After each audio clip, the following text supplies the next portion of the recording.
blow real hard, and sometimes your right testy comes right up at dick level. Oh yeah, like or sometimes Right it sucks over. right to your fucking crotch. I thought I might have testicular cancer. You guys were like had the same situation. I didn't want to go see the doctor until I talked to somebody about it. No condom. No condom though. Fuck a raw dog. No condom though. What's this? Trey? Trey. Trey. Ricky! I don't know what that had to do with nothing, but yo. Trey, why like the reason why the Bulls won all the championships wasn't just Jordan, it was Scottie Pippen as well. True. Trey. Scottie Pippen was Trey. Trey. I used to have a jersey. Did you? Yeah. Then I used to have a laptop. You spilled Jameson on it. True. So yeah. So Trey. Let's start this podcast. All right. Open it up. I like doing this up. Alright, so we're gonna talk about the Scott Storch story. Yo, Scott Storch story is like so real. One of the realest ones in hip hop. What's crazy, I didn't realize that like he wasn't always into the party life. Like that didn't happen until like long after he fucked with Dre and shit. Yeah. Once he really started getting his own production credits and like, you know, almost every hit song like for like what was it, like 04, 05 was like a Scott Storch joint. Yeah. That's the time when he really started getting fucked up. I mean, Lean Back, Beyonce joints, Yeah. Christina Aguilera joints, fucking. Did he do Christina joints? Yeah. Oh shit. Fucking he did a bunch like fucking 50 Cent. Yeah. He did Candy Shop. Yeah. I'm pretty sure. Yeah. You know the story behind the Candy Shop beat? Didn't he offer to Fat Joe and he wasn't fucking with it? No, Fat Joe was there when he was making the beat, Yeah. and like Fat Joe was telling things, and like he almost like Fat Joe told him what he wanted. Scott Storch made the Candy Shop beat, but like Fat Joe was like, I don't know if I really want it now. Yeah. And then 50 Cent wanted it, and this is before their beef. And Scott Storch called him like 50 times. He's like, yo, Scott just kept on calling me. Come in. Oh, it's locked. What, so Scott Storch kept calling 50 or Fat Joe? Fat Joe. Say word. Guan. Holy shit, you got coffees out the ass. I don't know. Holy. So he was calling Fat Joe off the hook, like, what, I'm gonna give this beat. He's like, you and me made this beat. He was telling him, like, you and me made this beat. Like, are you sure you don't want it? Joe's like, no, I'm good. Are you sure you don't want it? And then he's like, and then Fat Joe was like, I heard him, like, when Fat Joe was talking about it, he's like, and then it ended up being a fucking Candy Shop, like a fucking smash. You know what's funny though? I heard the same thing about, well, 50's got lucky in his career. Because you know, In the Club? Yeah. In the Club was the same thing. Apparently that beat was made and Dre gave it to D12. I heard that, And yeah. D12's like, nah, we'll pass on that. Yeah. And then it became In the Club. Wow. And do you know what? Speaking of that, actually, But hold on, like, we gotta talk more about Scott Storch. Scott Storch, aye. Yeah, Scott Storch, like, so, original member of the Roots. Yeah. That alone is huge. And then he left the Roots and Yeah. kept producing for them. And he produced their biggest hit, fucking, Yeah. Eric of the New Joint. You got me. Yeah, You Got Me. And then I heard the story of when, like, he went to, he was still messing with them, still doing jams with them, but he was trying to do, like, his own thing. And he was doing the open mics and shit. Yeah, and he was doing that, and like, they were doing one in LA. So he went and Eve introduced them to Dre. Yeah, well, he met Eve there, and then, Oh, yeah, and then she was like, oh, I just got to deal with Dre. Let me introduce you. Well, he didn't meet Eve there. He already knew her back in Philly. He knew her, but like he met up with her there. Yeah, because she was like, "Oh, you never charged me for beats. I tried to get with me back in the day. Like, you know, like you just genuinely hooked me up. So here, let me take you to Dre. I just signed." Yeah. And do you know what's crazy? I never knew she signed with Dre. I did. What album does she have on Aftermath? She was always Rough Riders. Yeah. Yeah. That she has glasses, shake ass. Yeah, but that's still on Rough Riders though. But like, she never came out with an album. The only thing that ever she came out with on that was she was on the Bulworth soundtrack. Yeah. For a song like Evil Destruction. That song's fire. That's like that's before her first album. That was on that she was on Aftermath then. Oh, so she signed to Aftermath, never did an album, and then signed to Rough Riders. Yeah. A lot of the times they'll do an album with a record label, and the album won't drop. Yeah. And they'll re-sign to a different like group or whatever, Yeah. like Jay-Z with like Priority, and then he went to Def Jam, like releases original. Well, no. What Okay. happened with that is they used, they did that under Rockefeller, but they signed to Priority as a distribution deal, Okay. and then they signed Rockefeller under Def Jam. That's why to this day, if you buy Reasonable Doubt, even if it's a reprint, it's not Def Jam.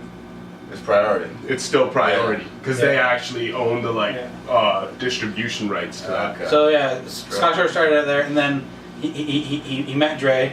He had some songs with him, and actually like it was funny. Like I think it's pretty cool because he said Dre is like program drums every day. Yeah. Different drums every day, and like Dre went to the kitchen and make a sandwich, and like it was still within like ear reach. Yeah. And Scott got on the keys and was like, and And then the scale Dre. then like Dre like came running from the kitchen and was like, yo, that right there, that's our fucking hit. Yeah.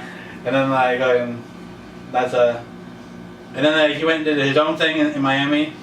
He made some hits, and then he got into like the drugs. And he said he never even went to the studio. Yeah, after he started doing the drugs, Yeah. he never even went to the studio. No, he said he went like with Dre a couple times. That Dre was Yeah. just kind of like after a couple times like, "Fucks up with you, man," Yeah. and then like just stopped working with him. Yeah.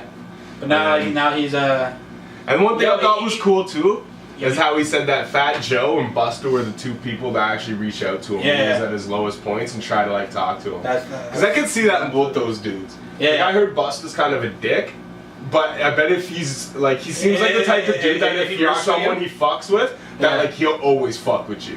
yeah. And, like, Even when the Tribe shit came back together, like he was still fucking with them. Yeah. Because like he fucked with them. yeah, exactly. All right. Have you ever seen the video of Busta when he's walking into his tour bus, refuses to sign a girl's autograph, and she gets mad pissed, and she's like, "What? You don't sign my autographs?" And then he just looks at her, he's like, "I gotta take a shit. I gotta explain to you that I gotta take a shit. You want me to stop an autograph? What if I shit my pants?" He's like, "You're an asshole." "I'm not an asshole. I just signed 500 autographs." He's like, "I had to take a shit." Busta's "You want me to hilarious, shit my man. pants?" Busta's hilarious, man.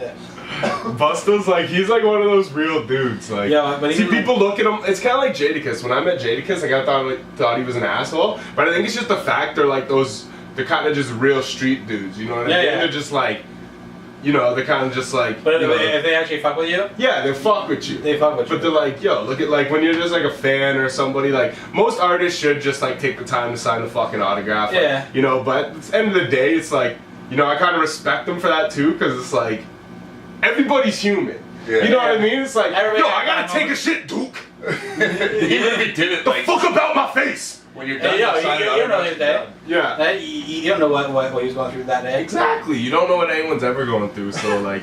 "You want me to shit my pants?" And Yeah. he goes off, he's like, "I have to shit." And he's like, And the amount of time it That's took like him to something- explain that though, he could have just signed the autograph. "I know. That's why he didn't have the shit. I knew it." Like, it was just so funny. Like, it was principal at that point because she called him an asshole. Principal, yeah. Because he was ignoring her. And then she's like, "You're an asshole," or something. She was like English or whatever. "I'm an asshole? I gotta take a shit." Yeah, like Scott Storch had like to a point where like he had so much money and he was so fucked up that like his cars, if he didn't like the color of them, he'd be like, "Oh, I'm just gonna paint a different color today." Today, Like when he was so fucked up on coke, I heard him like say that like he was like, "Man, I was so fucked up on coke, like I was just bored. I didn't know what to do with all my money, so I was like, I'll just change the color of my car today." Yeah. Scott Storch, like his most expensive weekend, I think. I watched a radio show with him. I forget who it was with, but he said his like most expensive weekend was like $3.5 million. Man, just in a weekend. He said there was this one girl that like flew down to come see him or whatever. Something crazy, like. Yeah. And he was like, I wasn't even feeling this girl this much. He's like, you know, like attractive wise, but like for some reason I wanted her. And I think it was on Breakfast Club when he was talking about the documentary. Yeah. And Angela Lee, he's like, oh, did she come from like one of those like, what'd she call it? Like, what do you call it? Not stock market, trust fund like families or something. And he's like, well, you almost would have thought she did, but she didn't really.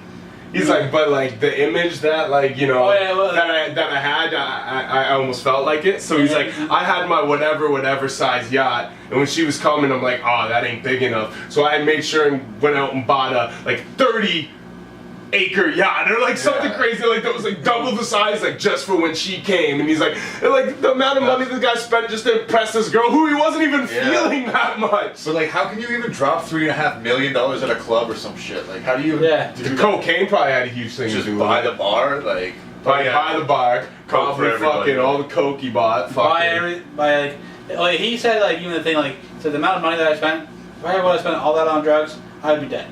Yeah. Like he said that in an interview. He's like, if I would have spent all that on drugs, he's like, it was the stupidest decisions that I made on drugs. He said, he was like, like I would just like I said, like change the color of the car, fucking buying the whole fucking club, like fucking like he's like. He's like, you really. Anybody spends that much money on drugs, they're dead. Yeah. You know? It's just the dumb shit you do when you're on the drugs, Yeah. But yeah, like he's but he said, like when he started to quit, all he did was smoke weed. Yeah. He said he smokes weed like a champ right now, like he's like a big weed guy. Well, that's what he said. He's like, I like, built my empire on Yeah. weed. He's like, I built my empire on weed and like I destroyed it on coke. yeah. And he's like, so now he's just in like I think he did since then I think it was a game record that I heard. That was him. That was pretty good. Yeah. That was Jeremiah. I heard he's got But I heard he's got a lot of joints. yeah, he's got a few joints coming out. I can't think of who right now. I think it's like Fat Joe, Jeremiah, and There was one like that, yeah. and someone else is on like Ty Dolla Sign or something. Ty Dolla, yeah, it was Ty Dolla. Yeah. Yeah, and he said he got some shit in the works. It sounds pretty dope. So. But like, yeah, if you don't know like Scott Storch's resume, like, okay, so yeah, like the Roots, You Got Me, Dr. Dre, Still Dre, well, he's like that. keyboarding, yeah. But that keyboard is like what makes it. what makes that song. But it's the same thing too, right? When you look at like a golden producer like Dre, like you know, like. See, people say Dre is like not a creator, right? But if Dre never came in the room and was like, that's the hit, Storch would have just started playing something else. Yeah. You know what I mean? Like, it took that year. And then still, Dre's the one who programmed the beat after. And it's the same thing as like when you're digging through samples and you find a sample that's hot. The only difference is someone didn't play that for you and you'd be like, that's the thing right there, which is almost more creative. You found a hot thing on a record and sampled it. You know, and it's funny because people look at people like Dre and stuff sometimes and like, oh, he just takes credit for shit. But Scott Storch said straight up, he's like, no, it's not like that at all. He's like Dre like does the programming, he does the producing, like he picks out what he wants. He's like, you know, and if you think about it, it's the same thing as sampling, except you're doing it with live musicians and it's original composition. It's the same thing as sampling. The only difference is when it's sampling, you're taking someone else's already created work that worked enough to be a record, to be released at one point in time to begin with. Do you think it's like his lyrics though, and people just don't like take credit for what they give Dre? The lyric thing could be another thing that goes with it, like because he doesn't write his own shit, so people are like, oh, Dre just like puts his name on shit. But even like, for Still Dre, even Snoop said like him. Like a bunch of guys were in the studio trying to write Still Dre. And then Hov did the hook. And then Dre was like, no. And then he said it to Jay-Z. Jay-Z wrote it. So like, Dre had the ear of like hearing all these other rhymes and saying, okay, that's not it. Yeah. And then. Well, who wrote it? Well, 2001.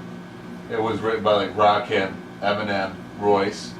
Rakim, Eminem, Royce, Jay-Z. I don't know if Nas was writing for that. I don't think Nas was. I don't even know what Rakim wrote for it, to be honest.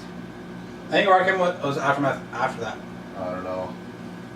You know who? There's the same period, but yeah, it might have been a little bit after. I don't know, but I don't know what Rakim penned for that album. Because even like when he wrote for Will Smith too, Rakim, and Jay and Nas. No, do you know what? Nas was like Summertime's Nas a wrote rumor. Miami. Summertime's a rumor. What do you mean? Rakim got asked about that in an interview, and he's like, "Nah." He's like, "I didn't write Summertime." No, Will Smith wrote his own shit at that point. But like when like Miami's written by fucking Nas. yeah. Jiggy with it is Jay-Z. Yeah, and then what's the fuck is? Do you ever think about that too? When you were younger, did you ever think like, what does getting jiggy with it mean? And then like when I learned that as I'm older, it's like jigga. You know what I mean? It's like jigga like almost like dropped you like a jewel in that ghostwriting. Yeah. Getting jiggy with it. Wow. I didn't even think of that at all. I didn't think of that at all. So, Like you almost dropped your jewel in there, and then jiggy became its own thing. But like, I don't know if that was really a saying before that. Like, Get jiggy with it? Maybe, but like it's such like a play off Jigga. Like he was just like, Yeah. this is a hit, motherfucker. Getting I'm put myself subliminally in there because I know he's not giving me no writing credits on Oh! Oh. Yeah, and then I seen an interview with Scott Storch, and then he was talking about how Eve introduced him to Dre, and then they asked, hey, did you ever do anything for Eve for like repay back? And he was like, yeah, I did like Let Me Blow Your Mind. Let Me Blow Your Mind. And I'm like, that's probably her biggest hit. And that's credited as Dre though. Yeah. But I think it's Dre and Scott Storch. Yeah, I think it's I think that's. Cole. I think it's Cole, but like, he's like, yeah. So we did. Which is crazy too, because that's a guitar lick. So like he played that on a keyboard. Yeah. He said that. He was like, I can emulate any like instrument on the Keyboard. It's got something right up here for you guys to listen to. On deck. On deck.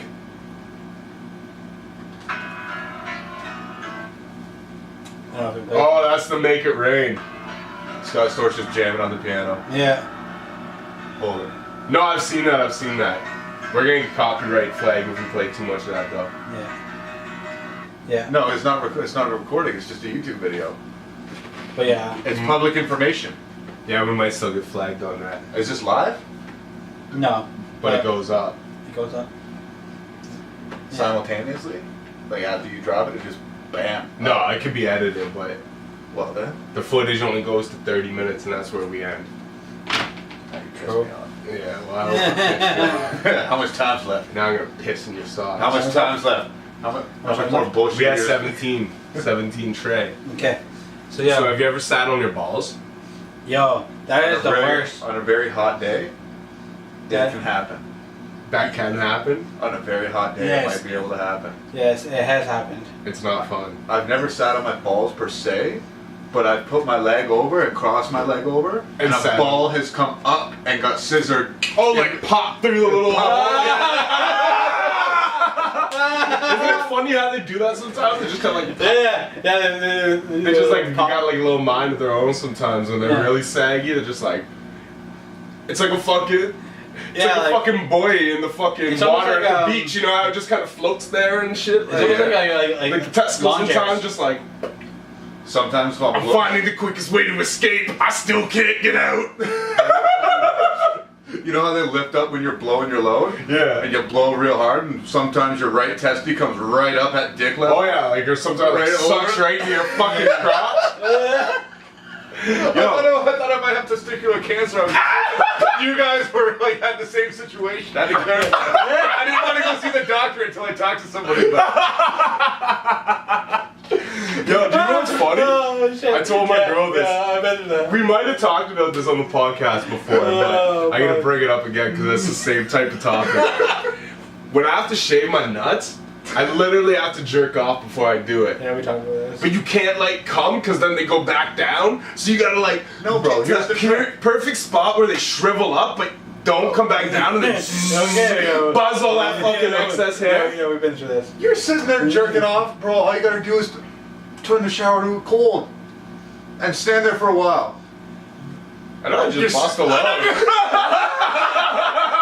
Fuck that. I put cold water on my nuts. It's refreshing. Maybe if you got swamp nuts. Refreshed. Permanent swamp nuts. No, like, honestly, Creature from the black chode. honestly, I felt that because I jerked off No, from the that's shower. racist, man. Yeah, Oh man. honestly, the cold water thing, I've jerked off in the shower, and then like after you jerk off and you nut, you put the cold water on your nuts. Oh man, it's it's an experience. Oh shit. Yeah, so I feel the cold water on the nuts. Oh, yeah. Jerking off in the shower is the best, man. Automatic cleanup. Right? Yeah. Exactly. Easy to clean up. Yeah, Okay. until you fucking slip on it before it flushes. Okay, let's out. go this route. Okay. When you're You see it. You let it go down past you. if you're busting a load out of the shower, where do you nut? Do you just let it splash everywhere, or do you have like a target? Me myself, I turn to my side and bust it on a Kleenex. Yeah, I usually do that. Yeah. Or just my hand and wipe it up and then wash my hands. Or I fucking. Yeah, but what toilet if it's a bowl. far shot and then you have no control where it's going? I usually just kind of like cuff my hand I usually upwards. face it On the down. last couple. Oh, that's a good technique. Good technique. Like block it I off. You know what I'm saying? I usually face it down, like kind of like. Sometimes I'll do that and I'll like aim it into the toilet. It's like curling.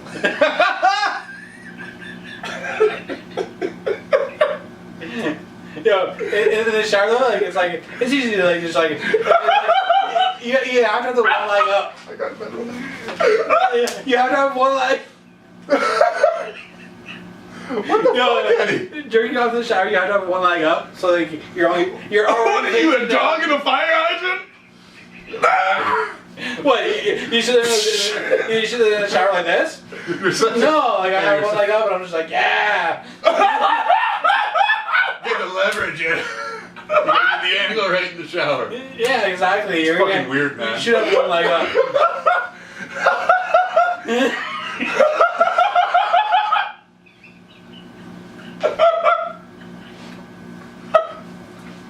I can't. I don't want to can't picture breathe. this anymore. I can't breathe anymore. Yeah, like who jerks off in the shower and doesn't have one leg up? Me. That's weird.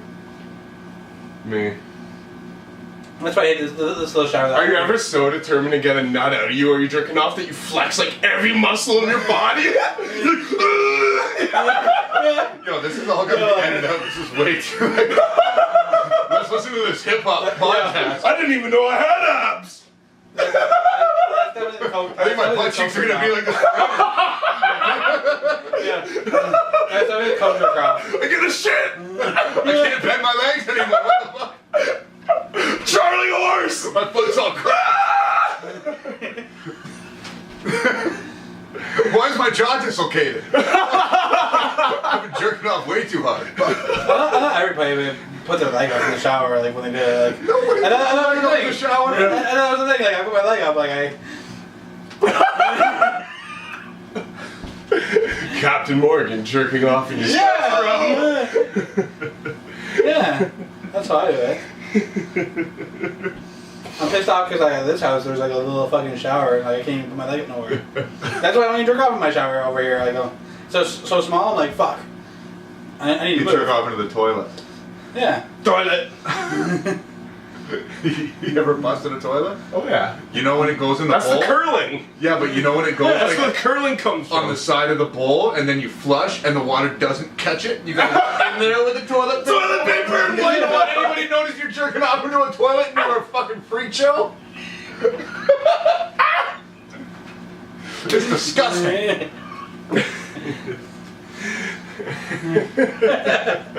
Imagine Sometimes when I jerk imagine off into a toilet, I make sure I do it after I shit so it looks like a walnut crunch donut from Yo, do you S'mores. think that toilet should be allowed into the Me Too movement? Like, this man came in here and just involuntarily, I had nothing to do with it, and he jerked off into my fucking hole. And he tried to make me flush it out, my fucking shit, and he's put his hand in me and... I don't know what the Me Too movement is. Well, never mind then. That's a whole other thing. Oh, another thing. Yo, what's the worst song to get stuck in your head? Yo, I come to a toilet. you ever get Spice Girls song stuck in your head? Don't tell me what I want, what I really, really want. That's the best song to get stuck in your head. No, Spice Girls. That's your song when you're jerking off. Tell me what I want. I want a nut, I want a nut, I want a... I really, really want it. It's like, oh. Oh, it makes so much sense now. I'm listening to that next time. Bag up! Remix! Yo, No. I'm gonna have the porn going while playing that song next time. So I have the It's like a 90s dance party, get a strobe light going. Disco too. ball. What about fucking the graduation song by Vitamin C? As we go. That's not bad. That's a decent song. We remember. That's nostalgic. All the times we sang. Mambo number 5. Oh fuck, that's fire. A little bit just good in my life. Man, I'm trying to think of the one song. It's fucking stupid and it always gets stuck in my head right now. I just thought of it. Nope. Shut up. Just shut up. Shut up. Shut it up. Just shut up. It's like TLC or something. I don't know. You don't know that I hate song? that fucking. Shut up and dance with me. This girl's my destiny. No, Celine Dion, My Heart Will Go On. Worst song. Write it down. Yeah. Name a shittier fucking song than that. I'm a Barbie girl in the Barbie world. Yes! That might be the worst. Yes, we've come across the worst. That might be the worst right there. Or what about anything by Cher? Yeah. Sure, it's fucking whack. Do you believe in love? No, that's fire. That's fire. No, that was the first song he used auto-tune. No, it's not. It was an old man. I forget his name. It was not Cher. I lost that bet in jail watching fucking MTV. The vocoder was like the precursor to auto-tune, but I'm pretty sure the first auto-tune song was Cher. I will bet you money right now. I lost a fucking item, bro. My fucking An stock. item! I lost my pudding! Siri, who was the first artist to use auto-tune? So intense. Cher. Sorry, that's beyond my abilities at the moment. Siri's a fucking retard. Siri, what musical artist used auto-tune effects first? I know. Here's what I found. Now we gotta fucking search it. Kanye West. No. Definitely not. Fucking Cher's like his aunt or some shit, man. Like fucking Kanye West. Siri really That's is. definitely not facts right there. Yo, people say auto-tune and shit like that, but like, California Love was a fucking sick song. That's the vocoder though. Yeah, that's what we're It's an old man, bro, my similar word. thing though. Who, Roger Troutman? Roger Troutman's probably, yeah. That's the vocoder though, that's not auto-tune. The vocoder, it was like a keyboard hooked up to a mouthpiece and you sang into it and you would play the keys to like alter your voice. Roger Troutman's dope. Yeah, man. More bounce to the ounce. Yeah, man. Actually, that was like the homage song, Bounce to the Ounce. More bounce. But his song was Atomic Dog. That was George Clinton. That was just Clinton. Yeah. You're thinking more bounce. That's what like EPMD sample for you guys to chill. More bounce. Okay, when auto-tune was first. More bounce. Vocoder and shit. Okay. I'm forgetting shit right now. Yeah, man. I've done My dick heavy. Yeah, The my dick vocoder? heavy. The vocoder came out in 1928, apparently. Probably. Homer Dudley, an electroacoustic engineer at Bell Labs, True. developed it. Fax me that. Fax me that. True. Google's an amazing thing. It's not fucking Cher, bro. But I that think she was song's the fire. first one to use the auto-tune Do you though. believe No, in man. life after love? Bro, I watched this show and I was so pissed because my fucking pack of Starburst was gone by the end of this MTV show. Cher was the second one to use it. There was an old man who did it. Word. True. So, yo. So, If anybody knows who fucking did that shit, comment. True. yo, do you remember the time that you first wanted to get into entertainment? Or entertainment intrigued you? Like the whole... Like, does that include rapping? Any sort of entertainment. Like Does that include, like, drawing cartoons? Yeah. Whatever. Well, I've always wanted to do entertainment then. Okay, so... The first profession I wanted to have as a kid was be a cartoonist. What's I used cartoons? to draw all the time. And I Okay. started writing parody songs when I was like 8 years old. And then probably wasn't until, as cliche as it sounds, but like Eminem, because like obviously like where we grew up and stuff, like we weren't really like deep into hip hop, right? Like I have early hip hop memories and stuff, but like back those days you can go on the internet and find everything. You had to go to the store and buy shit. And you weren't old enough to buy shit with parental advisory stickers, so you had to like trick your parents into buying you shit. So I had like Wu-Tang 36 Chambers, I had Ready to Die, B.I.G., I had Puffy and the Family, No Way Out, And it wasn't until Eminem dropped the Slim Shady LP, and I went to my brother's house and I ripped it onto a cassette from him and listened to it, and that shit changed my world. That's when I really got into hip hop, and that's when I was like, this is something I want to do. But yo, that's like the end of the episode, so you don't even got time. We'll continue it. We'll just stop it and restart it. Alright. I guess I can keep that going. I want to say something. Yeah, keep that going. And I'll piss. Boom. But yeah, and when I first seen my first Bukkake video, I was like, yo, I want to be in this entertainment. I just want Is to that come all is over that the moment? a girl's face. Yeah, for me, I don't know. It was I was 9. My dad's a tour bus driver, and he goes all over the states, all over Canada, and stuff like that. All that. So he took me on a trip. I think it was like March break or whatever. When I was 9, and we went down to Branson, Missouri. Branson, Missouri is like known as like all these like a tourist spot where they have all these different shows, and they have artists, comedians, a bunch of people doing all these shows. So like that's all we did all week. So all week we went to like seeing this like artist like this show, seeing this comedian and stuff like that. And it was one of the last days. I remember I was really enjoying myself. I was really intrigued. My dad said like, he's like, you're really as you see, you're watching all the shows. You were, and then one of the last shows like he knew the people that was on stage. So I'm like, he's like, yeah, shout out to Glenn Edwards. My dad's Glenn Edwards as well. I think it was Jeff Foxworthy. Yeah. My dad actually knows him. Okay. So then like I did this show when I was like 9. This was like when he was like starting out. Like Yeah. he's been around forever, but like he was doing this show, and then they had this one part where like all these girls were running down the aisles, and like one of the girls like threw her beads on me. I was on the other aisle. I remember I was just sitting there. I was like, oh, like, this is crazy. Like, and I was like, from that moment on, like I knew like entertainment was like something like You wanted to do? I wanted to do. Like So you just do it for the pussy. pretty much. It's been about a year since we started the podcast and the pussy challenge, and now we're back at where we started from. Pussy. But no, it wasn't even just that. It was like the whole experience of like seeing all those different shows Yeah. happening, and like seeing And then like pussy and beads at the same time. yeah, pussy and beads. So you're like, why do people use anal beads? I want pussy Yeah. beads. That's why I always have my shirt off most times. Like when we go, because like I take my shirt off, I'm like I want beads. Yeah. Like yo, this guy threw me beads when I was like 9.